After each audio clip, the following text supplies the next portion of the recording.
2023 সালে যখন আমি 9 মাসে প্রেগনেন্ট ছিলাম, তখন খুব অদ্ভুতভাবে, খুব অমানবিকভাবে আমাকে অ্যারেস্ট করা হয়েছিল।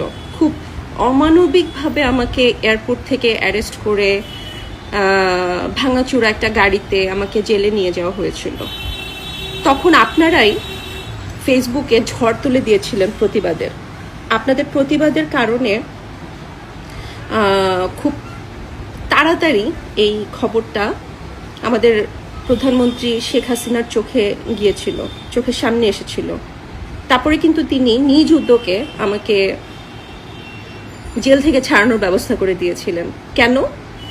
আমার অপরাধ পরে দেখা হয়েছে, মানে আমার অপরাধটা তখন ম্যাটার ছিল না। ম্যাটার ছিল যে আমি 9 মাসে প্রেগনেন্ট ছিলাম, ঠিক 7 দিন পরে কিন্তু আমার বাচ্চা হয়েছিল। তখন আমি কিন্তু মরে যাইনি, সামান্য 9 মাসে প্রেগনেন্ট ছিলাম, তাতেই তিনি উদ্যোগ নিয়েছিলেন। কই, এখন রামিসা হত্যা হয়েছে, এত ছোট ছোট বাচ্চারা হত্যা হচ্ছে, ধর্ষণের শিকার হচ্ছে, কত অমানবিকভাবে হচ্ছে। আপনারা তো ফেসবুকে কাঁদতে কাঁদতে মরে যাচ্ছেন, স্ট্যাটাসের ঝড় বয়ে দিচ্ছেন। কই, এখনকার প্রধানমন্ত্রী তো কিছু করছে না। আপনাদের কি মনে হয়, আপনারা এখন ভালো আছেন, এখন নিরাপদ আছেন, নাকি তখন ভালো ছিলেন? আপনারা নিজেদেরকে নিজেরা জিজ্ঞেস করেন। আপনাদের মেয়েদেরকে নিয়ে কি আপনারা এখন